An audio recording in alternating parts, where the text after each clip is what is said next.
So starting off, as we can see, the material shader used here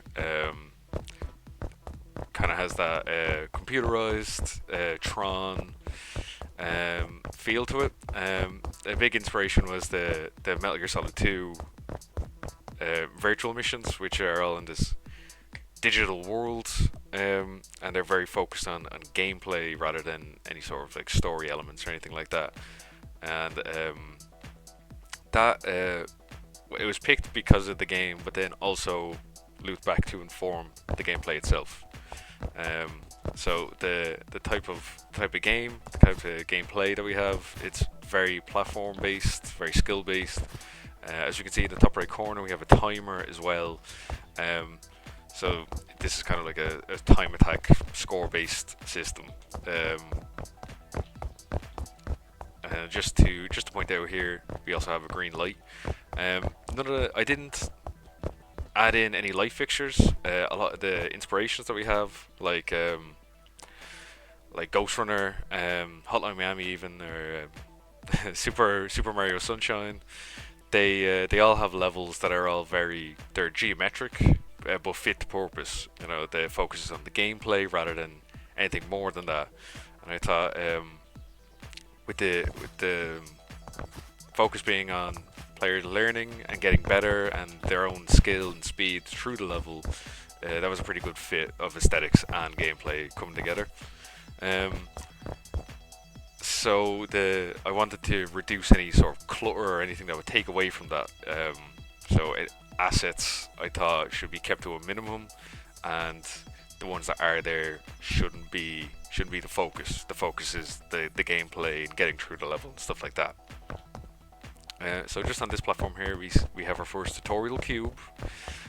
Some of the user tests had a bit of an issue with the controls, so I thought explaining them here while they're still in this like playground tutorial area, getting used to the controls, which is good practice to have, um, and they can kind of mess around with them without any real danger or any progress lost. And here we have one just explaining the checkpoints and retry system.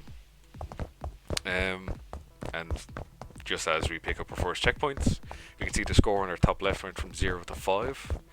Um, Now, the green lighting that we had at the start leads us here to this door, which blocks us off. This is kind of, I suppose, more of a Metroidvania instant, instance of design more than anything, showing you the goal, um, but just not being able to show it. It's a progress block that the player has to work towards getting. With the games that I've been inspired by for this, like Ghost Runner, even Mirror's Edge, which is another platforming game, which I would say is quite similar and quite impactful to this. They're more fit to purpose. There's not really many puzzle elements or like hard progress blockers, because they're more about the player's own skill about getting through a series of environments and challenges. So this is more of something that came from earlier in the design process, where I wanted players to build a cognitive map of a level by using landmarks and stuff like that. So even without something like a map or anything or waypoint markers, they can find their way through. But I think in general, it's just kind of good design to have stuff like that in a level to make it more memorable, something that stands out that isn't just more of the game, you know. So it is there, but it is more of like a mutation or a meshing of design where the more skill based, fast paced platforming and kind of more puzzle, slower exploration type of environment design. I still think it works good, and this also then is our block. This is where the player will go. Oh, we can't go that way. Green's not working. Um, we have the other lights here. These are used to kind of like segment the challenges and the different parts of the level and different stages. So we can see on here we have red, which leads to the red path, and then purple, which leads to a wall that the player can't progress through. Although they can see that there is a checkpoint, there's more stuff over there, they just can't get there yet. So that's another instance of this kind of like blocking, like progress block, where it's you can't go there now, but maybe you can later. Just to speak on the lighting itself here, I can see now that it's far more important to test out a lot of the aesthetics of the game earlier on, or while you're bringing them in, because the shader and then the lighting were basically in isolation from each other, and when they came together, although not bad, and I think it's good that they can kind of stand out like this. It's not perfect. The purple is very overpowering to the blue environment, while the red is kind of dimmed down, even though these are the same intensity of light. So earlier testing probably would have been better, and I think it's important in general to kind of not just have one big part of the level, one big level, and then throw everything in together. It's probably better to see how these things interact. Although I do think the result is still pretty good. Like the lighting isn't to completely overtake the level. It's not the main aesthetic part of it. This is more for the like practical use of it, of segmenting the challenges. Because you can see here, the red leads up to our first real platforming challenge. And this was to get players more used to precise platforming. Because at the start we had the kind of, it was pretty free form, free running, large platforms, little danger. But here it's a bit more precise. You have to kind of pay attention to where you're jumping. Sorry, we just got our first pick up there. It was right click for red, left click for blue. Although I was just talking about how the light and shader and the aesthetics of the level interact in maybe not the best way possible, I do think they were worth it for this. This moment, consistently throughout the playtesting, it was the best reaction we got for this level.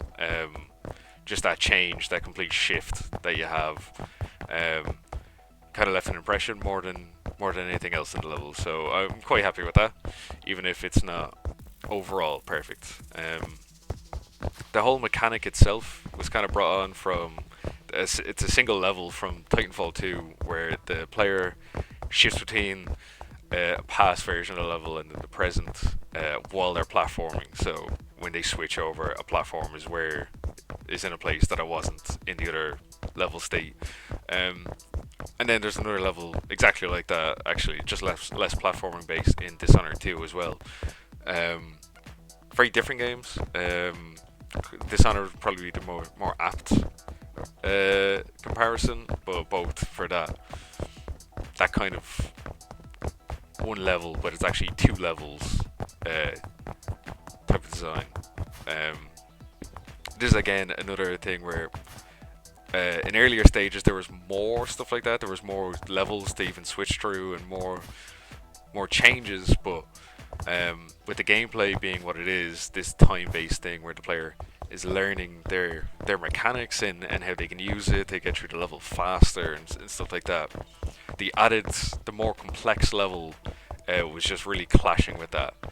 So in Dishonored, that's perfect. That's exactly the point. But in this, Ghost Runner, even Portal, levels are more fit to purpose, right? So I think as it is now, I think it works better as like it's almost level gimmick rather than this whole all-encompassing thing, and it's this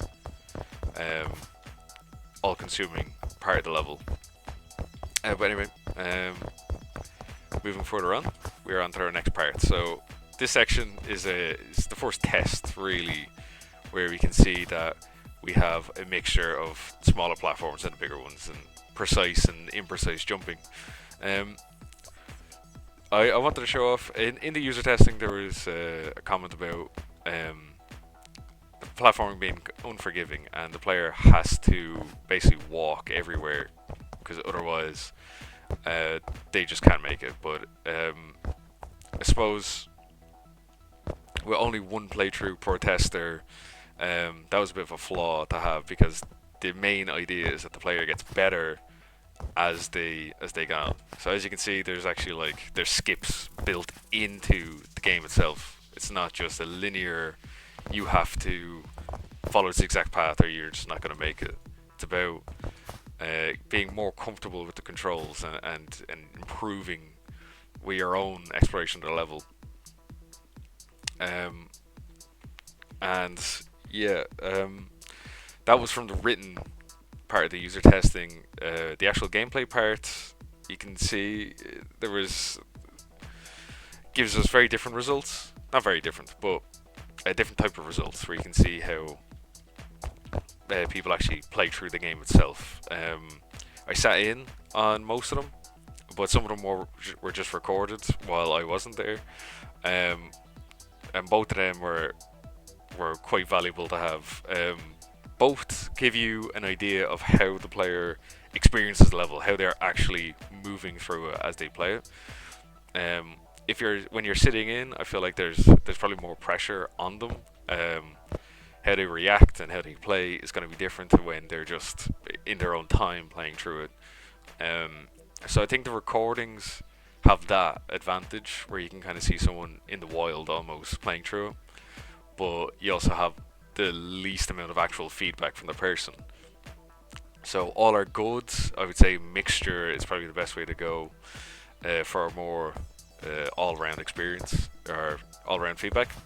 I was talking over it, but this is the dash move. This also has a pop-up that says press control to dash. This might be flimsy. Everyone seems to have understood what was being asked of them right now. It's probably not the best test because if they fail here, then they are sent back quite a bit. Because the idea is that you jump up, you dash over, and then you are sent through the purple thing, which is to kind of keep in mind the purple door, which is the reason that we're here in the first place. If there was to be a redesign, I probably would add something more there, but also it would take a reworking, I think, of the level as a whole. So as is, it's fine, and it seems to have not caused any issues. But I think if this was going forward, if there was more happening in the level, or more levels even, that would want to be improved upon. Just a quick note, that was the purple lighting led us all the way to the purple dash. Now, back onto these platforms, we're back onto green. So, even if the player doesn't consciously think, oh wow, the green lighting, that means we're going forward, it's still there, it's still part of it, and it's this consistent through line, which is good to have, and leads us back to another checkpoint. Now, this is just another section. With the replaying and the players getting better at the level and kind of making their own way through it, skipping over some parts or not. This is just something I thought was interesting. So this area over here is actually like an artifact of a previous version of the level, like earlier on in development. But then I realized so the dash doesn't have a cooldown. You can just dash and dash. You can dash quite a bit apparently. But so that means if you see this, you can just think, oh great, I go back, I can get through the purple door now, everything's fine, go through that room, all that.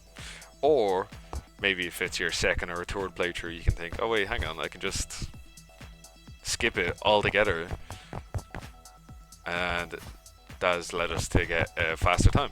So I think that kind of loose player expression part of the level, I think it actually works quite well personally. Stuff like that would be fun to develop more on, just to see more of it, but I think that instance of it is enough, not to oversaturate the level where it becomes an unfocused mess of paths that you could or could not take.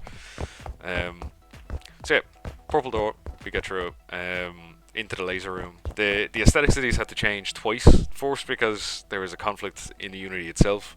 The project seemed particularly buggy for most of it, which is unfortunate. And then again, a player said they were kind of hard to see because they were thinner beams and they were red as well. But as you can see here, the orange I think really is a color that clashes with blue, so it really does stand out. And they also move slower, so they're easier to just get around. Because at the end of the day, this is basically the tutorial for lasers. If you get hit by them, they send you back to that checkpoint there. But